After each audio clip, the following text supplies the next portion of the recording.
प्राचीन काल में सत्यव्रत नाम के एक राजा राज करते थे। वह प्रतिदिन पूजा पाठ किया करते थे। उनके पास किसी भी चीज की कमी नहीं थी। वह धन दौलत से लेकर हर प्रकार की सुविधा से समृद्ध थे। हालांकि इसके बावजूद भी राजा की एक अभिलाषा थी जिसे वह पूर्ण की चाह रखते थे।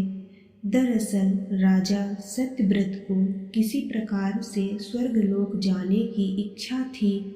वह अपने जीवन में कम से कम एक बार स्वर्गलोक के सौंदर्य को देखना चाहते थे, लेकिन उन्हें इसका मार्ग नहीं पता था। इधर दूसरी तरफ ऋषि विश्वामित्र अपनी तपस्या के लिए घर से बाहर निकले।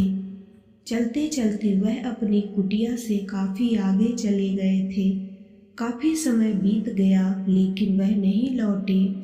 इस कारण उनका परिवार भूख और प्यास से तड़प रहा था।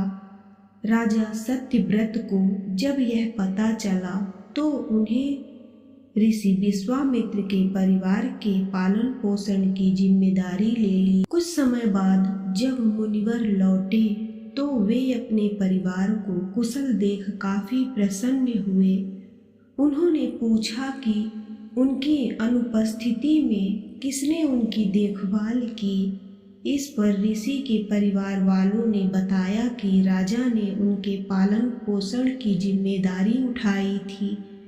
यह सुनकर ऋषि विश्वामित्र तुरंत राजमहल पहुँचे और राजा से मुलाकात की।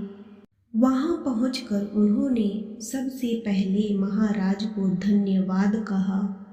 इस पर राजा ने ऋषि अपनी इच्छा पूर्ण होने का आशीर्वाद मांगा। राजा की बात सुनकर ऋषि विश्वामित्र ने कहा, बोलिए महाराज, आपको क्या वरदान चाहिए। तब महाराज ने कहा, हे मुनि, मुझे एक बार स्वर्गलोक के दर्शन करने हैं। कृपया करके मुझे वहां जाने का वरदान दें। राजा की प्रार्थना सुनकर ऋषि विश्वामित्र ने एक ऐसा रास्ता बनाया जो स्वर्गलोक की ओर जाता था। यह देख राजा सत्यव्रत बहुत खुश हुए। तुरंत उस रास्ते पर चल पड़े और स्वर्गलोक पहुंच गए। यहाँ पहुंचते ही इंद्रदेव ने उन्हें नीचे धक्का दे दिया, जिसके कारण वो सीधे धरती पर जा गिरे। राजा ने सत्यव्रत ने तुरंत सारी घटना ऋषि विश्वामित्र को बताई।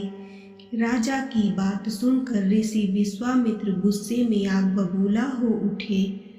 उन्होंने तुरंत सभी देवताओं से इस बारे में बात की और इस समस्या का हल निकाला, जिसके बाद राजा के लिए एक नया स्वर्गलोक बनाया गया।